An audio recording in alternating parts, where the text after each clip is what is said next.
जैसा कि हम देख रहे हैं कि जब भी ये सावन का महीना आता है और कावड़ का समय आता है, तो जो लोग कावड़ लेने के लिए जाते हैं, आखिर वो जाते किस लिए हैं? कौन सी वो चाहत है जिस चाहत की पूर्ति के लिए वो लोग जाते हैं? अगर आप देखें कि जिनके पास भरमार पैसा है, भरपूर पैसा है, जो लोग बड़ी बड़ी कुर्सियों पर बैठे हैं, बड़े बड़े अधिकारी हैं, बड़े बड़े नेता हैं, बड़े उद्योगपति और पूंजीपति हैं, या जो बड़े मठों पर बैठे हैं, वो लोग और उनके बच्चे कभी कावड़ लेने नहीं जाते। हमारे समाज के गरीब समाज के लोग, अनुसूचित जाति जनजाति पिछड़े वर्ग के लोग, वो कावड़ लेने क्यों जाते हैं? आप अपने बच्चों को कावड़ लेने जाने से रोकिए, क्योंकि जब वो कावड़ लेने जाते हैं तो कम से कम 10-15 हज़ार रुपया खर्च करते हैं। और साथ ही साथ अगर बच्चे पढ़ने वाले हैं तो 15 दिन की स्कूल की छुट्टी करते हैं, कॉलेज की छुट्टी करते हैं। और जो लोग प्राइवेट कहीं नौकरी कर रहे हैं, कंपनी में किसी फैक्ट्री में नौकरी कर रहे हैं, तो वो कम से कम 15 दिन की छुट्टी करते हैं। एक तरफ उनकी तनख्वाह मारी जाती है, ऊपर से वहाँ जाने आने पे जो खर्च होता है वो खर्च भी करते हैं। इससे फायदा किसको होता है? जरा याद कीजिए, अब से 30 साल पहले तब तो कहीं कोई कावड़ का कैंप नहीं लगता था, कहीं रास्ते में किसी को खाना खिलाने के लिए भी कोई आयोजन नहीं होता था। तो अचानक ये 30 साल में ये बाढ़ क्यों आई? तो एक तो मैं आप सब बहनों से, माताओं से, बेटियों से ये निवेदन करता हूं कि आप अपने भाइयों को, अपने बच्चों को, अपने पतियों को, अपने पिता को किसी भी सूरत में कावड़ लेने जाने से रोकिए, क्योंकि इसमें आपकी बर्बादी होती है। और इसमें जो लोग वो सामान बेचते हैं उनका व्यापार बढ़ता है। जहां आप चढ़ावा चढ़ाते हैं वो भी किसी के घर में जाता है। यानी कि जिस सामाजिक व्यवस्था की वजह से आज हमारे समाज के मुंह पे लोग थूक रहे हैं, थूक चटवा रहे हैं, हमारे समाज के मुंह पे लोग मूत रहे हैं, हमारे समाज की बहन बेटियों की इज्जत लूट कर उनकी हत्याएं कर रहे हैं, हमारे समाज के युवाओं का कत्ल कर रहे हैं, विरोध करने पर हमारे घरों में आग लगा रहे हैं। कहीं ना कहीं उसी सामाजिक व्यवस्था जिसने हमें वर्ण व्यवस्था और जातियों में बांटा, जिसने पाखंडवाद, अंधविश्वास को इतना ज्यादा बढ़ा दिया कि आज वो सामाजिक ताकतें मजबूत हो रही हैं। और जब वो सामाजिक ताकतें जिसने वर्ण व्यवस्था और जातिवाद बनाया, जब वो मजबूत होंगी तो जातिवाद और वर्ण व्यवस्था भी मजबूत होगी। फिर उत्पीड़न की कार्रवाई भी ज्यादा बढ़ेंगी। जैसा कि पिछले 9-10 सालों में उत्पीड़न की घटनाएं बढ़ी हैं, होना कम चाहिए था लेकिन घटनाएं बढ़ गई हैं। देश का संविधान खतरे में है, देश का लोकतंत्र खतरे में है। तो आपके बच्चे आखिर वहां क्यों जाते हैं? जितने भी दंगे होते हैं, दंगों के अंदर जो बच्चे मारे जाते हैं या जो बच्चे दंगे के बाद जेल जाते हैं, वो कौन है? उसकी लिस्ट कभी निकाल के देखिए, ऑन रिकॉर्ड देखिए, आरटीआई लगा के सरकारों से मांगिए। आपको ये जानकर दुख होगा कि दंगों में मारे जाने वाले लोग, दंगों में जेल जाने वाले लोग, दंगों में सजा पाने वाले लोग, दंगों में बर्बाद होने वाले लोग इसी अनुसूचित जाति, जनजाति और पिछड़े वर्ग के मिलेंगे।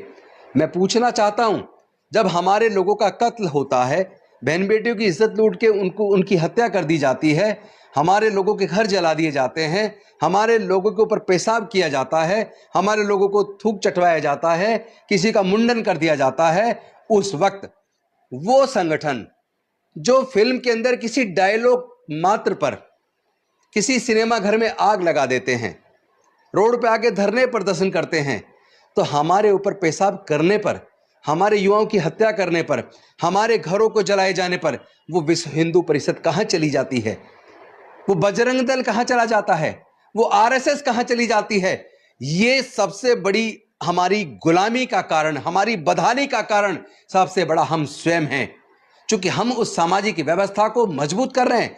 हमारे ही तो बच्चे बजरंग दल के अंदर जाकर धार्मिक जुलूसों में तलवारें लहरा रहे हैं, हमारे ही तो बच्चे बजरंग दल को, आरएसएस को, विश्व हिंदू परिषद को मजबूत कर रहे हैं। मैं आपसे सिर्फ एक चीज मांगता हूं, एक तो अपने बच्चों को आरएसएस में, बजरंग दल में, विश्व हिंदू परिषद में जाने से रोकिए, उनको पढ़ाई के रास्ते पे डालिए, उनको सिखाइए कि पढ़ेंगे तो आगे बढ़ेंगे, और ऐसे संगठनों में जाकर सिवाय गुलामी के, सिवाय बदहाली के, सिवाय बर्बादी के कुछ होने वाला नहीं है, क्योंकि ये संगठन हमारे युवाओं का इस्तेमाल करके हमारे ही लोगों को मरवाते हैं।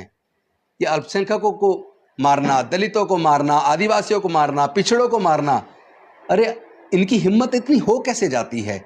ये सच बताऊं तो ये जो अभी मैं देख रहा था उत्तराखंड के अंदर, जो एक साधु बोल रहा है कि पूरा हिमालय हमारा देवालय है, हम यहाँ किसी बौद्ध को, किसी मुस्लिम को, किसी ईसाई को रहने नहीं देंगे।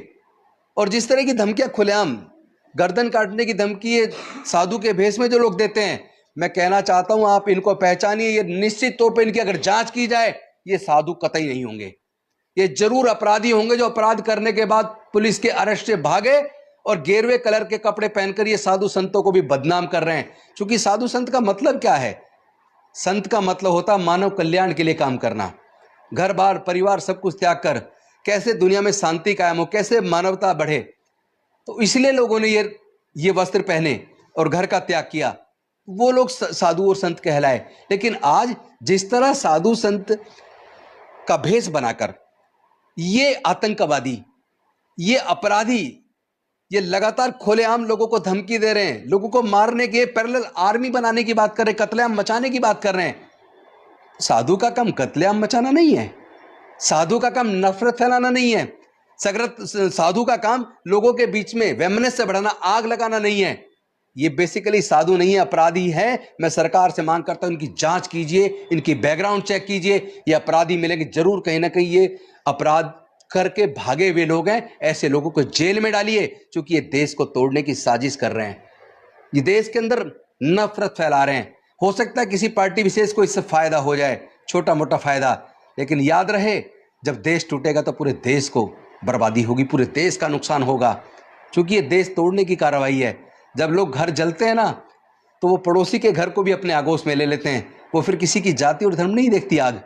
तो इस आग को जलने से रोकिए। सरकारें अगर ऐसे लोगों को बढ़ावा देंगी तो मैं आपको बता देना चाहता हूं, ऐसी सरकारों को भी हम निस्ते नाबूद करेंगे।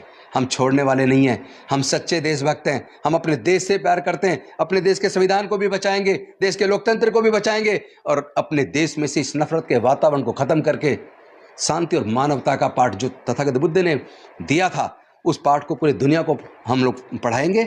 और मैं निवेदन करता हूं फिर से आपसे, दो ही चीज़ मांगी है, ऐसे नफरती संगठनों में जुड़ना बंद करिए और आप कावड़ लेना जाना बंद कीजिए, कथा सुनना बंद कीजिए। क्योंकि ये जो कथावाचक हैं बेसिकली इनके भी आप इनकी वाणी देखिए, इनकी वाणी के अंदर भी आपको नफरत नज़र आएगी, इनकी वाणी के अंदर भी आपको मानवता नज़र नहीं आती, शांति नज़र नहीं आती। इसके अंदर जो नज़र आता है ऐसा लगता है जैसे किसी पार्टी विशेष के कार्यकर्ता और प्रवक्ता हों। तो ऐसे प्रवक्ताओं को सुनना बंद कीजिए और ऐसे मीडिया चैनलों को भी देखना बंद कीजिए जो बीजेपी के प्रवक्ता के तौर पर अपने चैनल पर डिबेट कराते हैं तो केवल नफरत बढ़ाने के लिए। बस इतनी दो मांगे मैंने आपसे की हैं। इन्हीं मांगों के साथ मैं उम्मीद करता हूं आप मेरे दिल की पीड़ा को समझेंगे और मेरी इस मांग को स्वीकार करेंगे और अपने बच्चों को ऐसे संगठनों में जाने से और ऐसे दंगों में अपने बच्चों का इस्तेमाल होने देने से और ये कावड़ वगैरह में, कथाओं में अपने बच्चों को जाने से रोकेंगे। मैं ऐसी आपसे उम्मीद करता हूँ। बहुत बहुत धन्यवाद। नमो बुद्धाय। जय भीम, जय भारत, जोहार।